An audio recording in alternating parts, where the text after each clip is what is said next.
Zone 2. Going to zone 2 now. Toss back. See, I almost leap on you with my chest. Toss back. Okay. Okay. And again, just here's my trap. That's my trap. That's all I'm doing. That's gonna keep him. Try to bring the knife on me. It means that's all I need to do. That's all I need to do. That keeps the knife from coming on me while I start looking for a place to find a home for my knife. My homeless knife.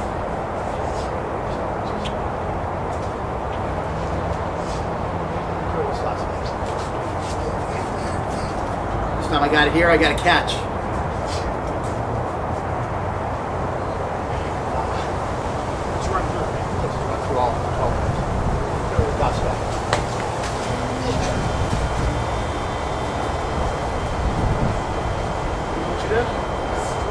Oh yeah, early, yeah. That's fast.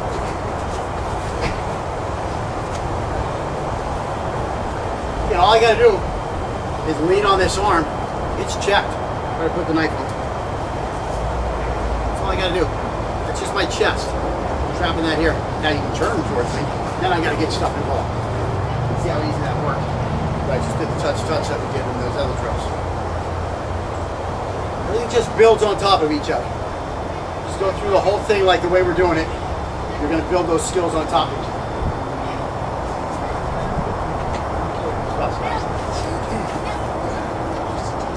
Hi, Dad! Yo, what's up, Charlie? My knife fighting fighter. That's fast.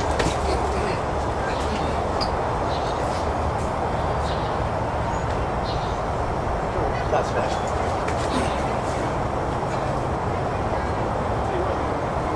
When I miss and you're on the outside of me, To help us feel. I'm just right.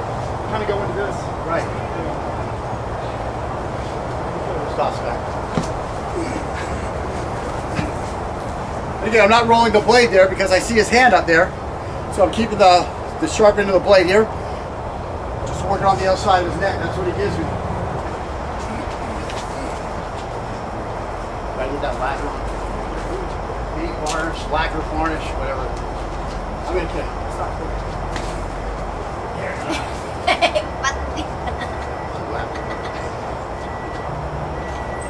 I'm gonna kill you. Stop.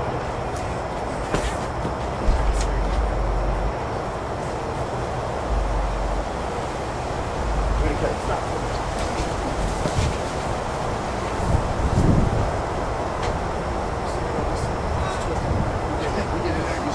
Seat cut that he's going to have parts. Okay, stop. I lost my grip and then it went like this. Right, oh, really? So it just Okay. stops me.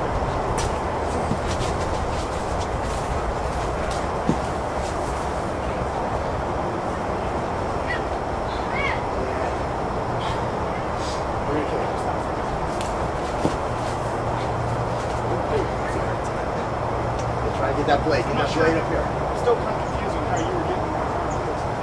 I'm all the way under that and this arm's over here. Right, because It's here's hard to be- right. Here's what I'm doing. Now put that. See this here? This is where I'm at. See how close the hand is to the knife? That's why this stays over here. Now I just lean here. Okay. This hand goes here. I don't let it get out here. Keep it right here. Now I'm stabbing here, and then this hooks on here. Now I got you. Just keeping everything here. This is this prayer position from a jiu-jitsu. Prayer position. You want to be in a prayer position. It keeps guys from putting you in arm bars. Keeps guys from choking you, and it gives you something to push off if a guy tries to go to a mount position. Your hands in here, they're in close, and it means you can't isolate a limb and cause damage to that limb. Plus it offers extra protection for the throat. Same thing as knife fighting. Wow, look at that. Works the same. So he's saying, how come my arm winds up way out over here and yours ends up right here? It's because I'm operating out of the prayer position, keeping everything in tight. You know, once you start letting these elbows get out, and that's one of my biggest weaknesses, is I do have a habit of letting my elbows get a little wide. But you know, for this stuff here, you have that hand following the blade in, I have the blade coming in, the hand coming in, then my body comes in also. Now in jiu-jitsu you work with gaps. You close gaps, okay? You find space, you create space, you fill the space. You create space, you fill the space. So what I'm doing is when I come here, the blade comes at me, I'm creating space, okay? Away from that blade, away from his fighting center. Then I fill that gap with my hands, okay? So this one makes a cut, this one traps. Now, there's this gap here. So now I follow in my upper body, and I use my upper body to trap.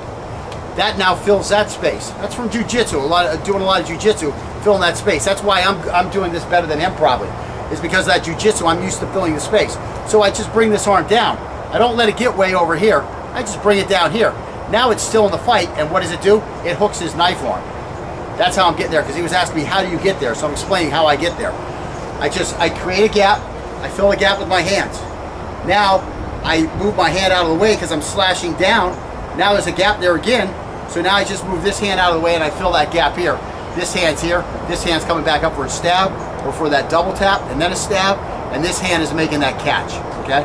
But I'm trapping with my chest first. I'm actually trapping with the hand, then I'm trapping with my chest, and now I'm making the catch with my hand. Quick sip of water.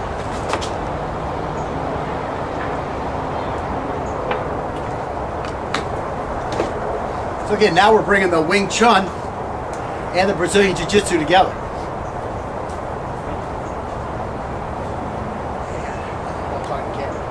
Yeah, I was listening. I don't know what I'm doing right now. I'm just still left hand, and I'm going to attack left hand, or are we all right? We're still left hand. And I'm going to kill. Nice. See how quick you filled that gap. Drill that through the skull. Starts well.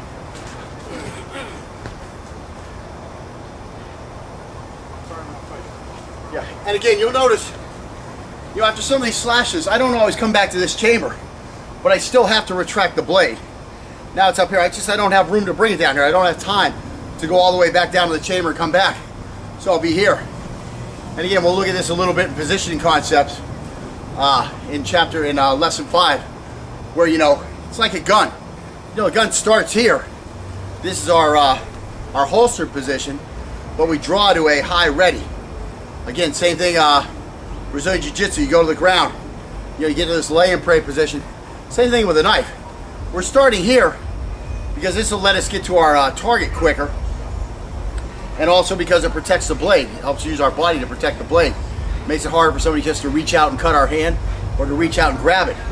But once we get in action, you know, we're going to come up into a high ready a lot of times, where we operate from up here, especially during combos. We're not going to come back every time.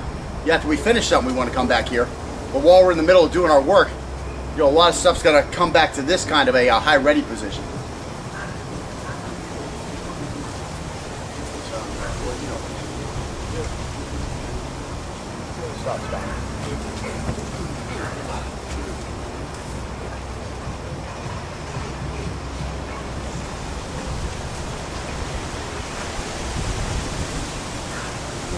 Stop.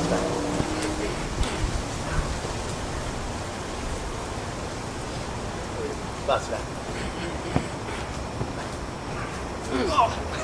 Okay. If you're going to do a big thrust to the head, I'm playing around and doing big thrusts like I'm trying to go right through his skull. You need to be able to talk, but you need to be able to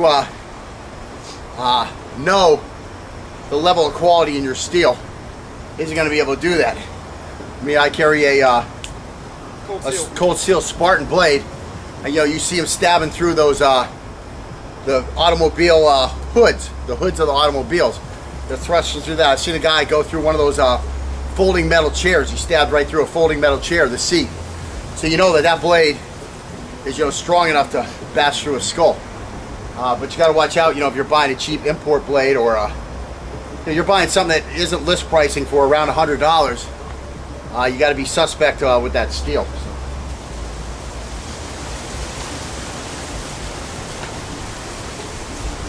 Stop. Oh. I don't know why.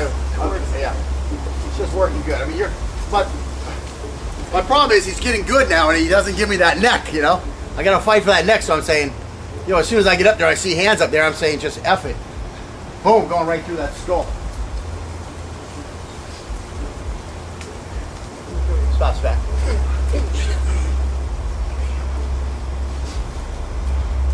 Again, I get some weight on him there.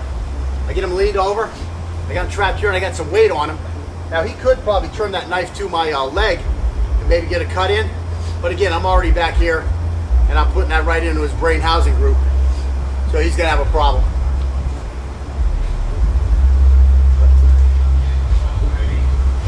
And again, look at that stab to the skull. You know, my hands are tied stuff up here. Pop me once or twice there. I mean, that's that angle 3 thrust. It really comes into play more than just during the you know, Folsom Prison style attack. You know, it has a lot of uses. I'm actually shocked, you know, that a lot of systems, the Eastern systems, didn't include that type of a thrust in their attacks, in their angles. And again, there's some of these, you know, systems that probably do. You know, I've heard that some systems have like 56 angles, you know, so I'm sure they're going to have that one. But again, they're also going to call this a 3 and this something else, this a 4 and this something else. So, you know, a lot of it you don't really need renames for, but you definitely need a rename for that because it's so different than a 5 or a 6.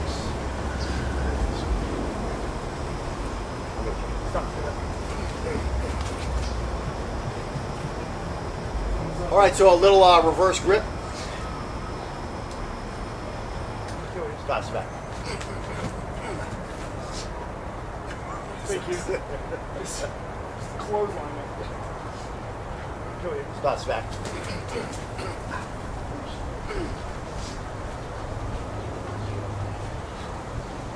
One thing I do want to mention here, I mention to Scott every now and then. Every now and then we do drop the knife. 2 things I always tell Scott you're not going to have to worry about when you're in a real fight is you're not going to have to worry about gripping the knife tightly. Adrenaline's going to be up, emotions are going to be high, and you're going to have that death grip, as they call it, on that blade. You just want to make sure you have the right grip. That would be like the biggest problem. Keeping a grip on it isn't going to be a problem.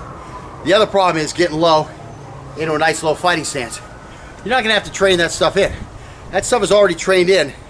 What do they call it stuff when you have it already? Instinct. Instinct. That's instinct. Instinct is to get low, drop center, and you squeeze tight. It's just emotions. And, you know, the adrenaline at that point that are going to control a lot of that. He worries a little bit about getting too low, and I tell him you don't really need to worry about that. If you practice the movement and you can move in those low positions, you're going to be fine. You add that adrenaline, you know, you all of a sudden you know you're 150% strength of what you would have just walking around. You're still going to be able to move. You're going to be able to get out of the way, and that's the best thing about training. When you train, you get that muscle memory in there, and you can make movements. Now all of a sudden you add that adrenaline. It's just like superhuman movement. It's very quick, and so those are 2 things you don't really have to worry about training in. You know, if a guy can move and get out of the way decently quick, he's going to move and get out of the way very quick in a real situation. If he drops a knife a lot, that's a problem. You know, you got to work on that grip. But if, you know, 1 out of 100 times you go at this and you lose a little grip on your blade, or you drop the blade, you don't want to get hit weird or something like that, it's not something you really need to worry about. Because again, in the heat of the moment, you know, what you really got to worry about is not gripping so tight that it reduces your flexibility or your range of motion. So again, those are things you don't really have to train in, or you don't have to focus on too hard training in, unless there's a big problem. You can see first off that now we're in much lower stances than we were in earlier, because now the level of combat has risen. So like, even though it's just a drill, you know, all of a sudden you're getting lower. Whereas before, when we started off with, you know, just the static blocks, when we were first introducing the static blocks, you know, we were standing pretty high, that type of stuff. But now you get into that combat, it's just natural for you to start sinking down. That's why I say, you know, these different pistol stances are just preposterous. You know, to think that a guy who trains, goes through a training class once a year, you know, a 1-week training class once a year, and most guys don't even do that on a yearly basis, and then goes to the range and shoots, and maybe you know, involves in some practical shooting, you know, IDPA or IPSC, something like that. And, you know, so he actually is out there, you know, a couple times a month shooting. You know, to think that that guy is, he's using, let's say, his modern isosceles stance, and all of a sudden he's going to get in a fight at the gas station where he needs to pull his gun, and you think he's going to, you know, just stand up there in his modern isosceles stance. It ain't going to happen. It just ain't going to happen. Instinct's going to take over. And all of a sudden he's going to be fighting from a stance that he's not accustomed to shooting from. So I mean that's a problem. That's why I say, you know, train realistically. And again, the modern isosceles, just the movement, you know, moving from that stance is so it's just a bad stance to move from. I mean, you wouldn't start a fight with a guy in a freaking horse stance, you know, squaring up with a guy in a horse stance to fight. And, you know, virtually, you know, modern isosceles, that's kind of what you're doing. You're just not sitting quite as low. It's not the movement you need in a dynamic, you know, critical incident or whatever these modern guys like to call that stuff. Anyways, I digress. Again. Okay, so what do we do? Stop back. You see how easy that comes. You get out of the way, you got your hands posted up here where they're ready to react from, just like you would have in a fighting stance, just like you would have in a high ready, just like you would have in a jiu-jitsu guy, just like you would have with a knife. Again, not something you have to retrain in once you get it. Just let that blade go by. We got out of the way. Try to cut it, but it's moving out of the way. It's going to come back, and that's where this hand is from. It's actually come to a stop, and that's when I'm going to go out and put my trap on it. It makes it so much easier. Boom, now I go for the throat. Fight's over. Stop, Spence. Oh, God. And see, that time I got out there with both hands. Why? Because I saw the blade was coming right at me. A lot of times I forget what angle he's going to come at me, and now he tells me it doesn't matter. And he's right. He's picking stuff up fast. But, you know, I just do what I do, and it will come out because we're doing these reps over and over, building a new skill on top of a skill. Stops back.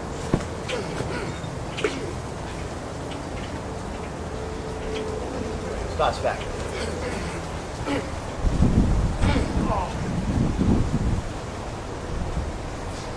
Yeah, I'm dropping weight on top of it with my chest. You might think, well, why isn't he turning towards him? Well, I've got a lot of weight on top of him. It's not a movement you're used to doing, turning this way against all that weight. So he kind of is getting paralyzed in that spot.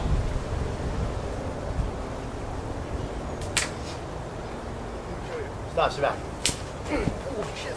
Now I got a little problem there. Yeah. We'll trade that. We'll trade that.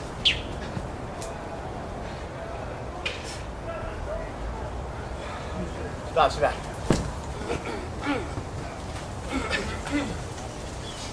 Don't ever do that.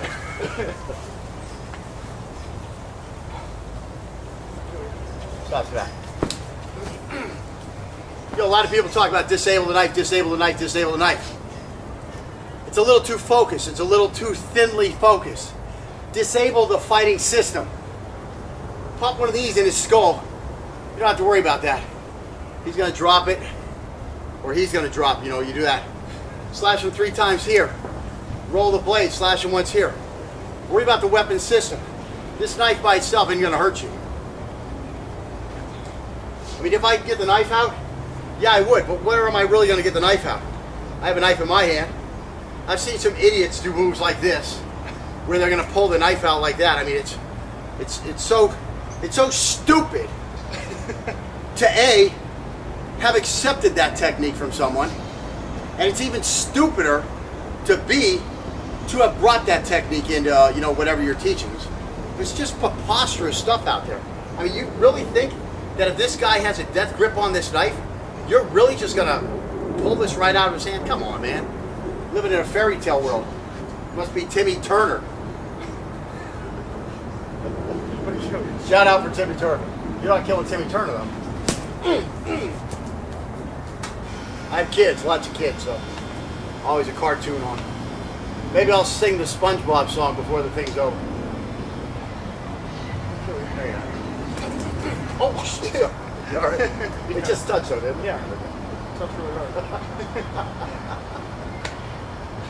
hard. Sometimes you got to ramp up the adrenaline somehow. So I'll just stand here like at a regular stance. And now I really got to do something because I'm screwed, you know? And then, you know, you get a little overexcited. I poke it a little too hard in the eye. That's a nice way to get to the brain though, through the eye socket. Unless you have a really wide blade, you're going to get stuck up in there. But a dagger would work perfect. Stop smacking.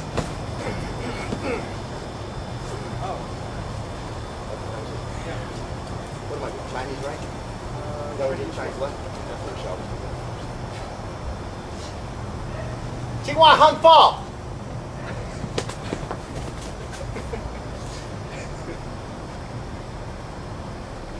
Chinese script, sorry. Didn't mean anything.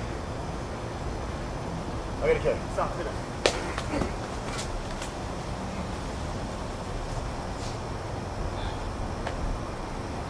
I gotta kill you. Stop, sit down. Stop smack. Again, I'm not rolling the blade there because I see his hand up there. So I'm keeping the sharp end of the blade here. Just working on the outside of his neck. That's what he gives me.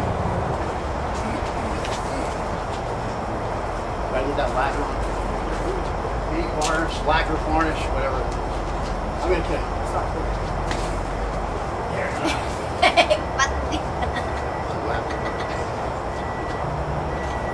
Build those skills on top of each other.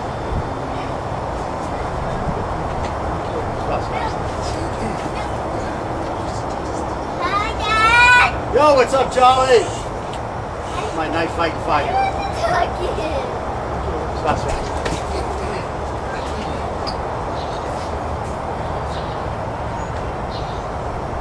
Stop smacking.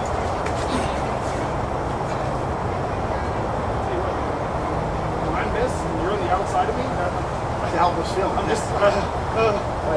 kind of go into this. Right. Stop smacking.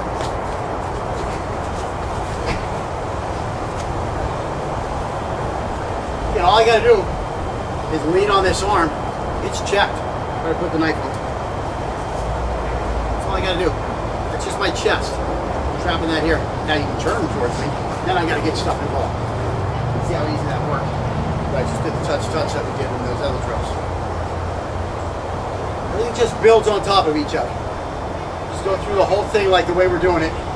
You're gonna be from coming on me. I started looking for a place to find a home for my knife. My homeless knife.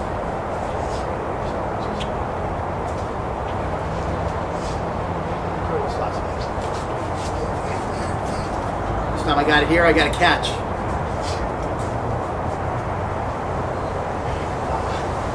Just run through it. Let's run through all 12 minutes. That's back.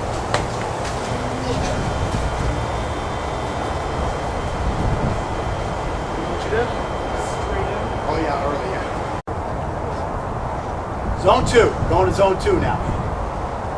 Toss back. See I almost leap on you with my chest? Toss back. Okay. Okay. And again, just here's my trap. That's my trap. That's all I'm doing. That's gonna keep him. Try to bring the knife on me. It means that's all I need to do. That's all I need to do. That keeps the knife.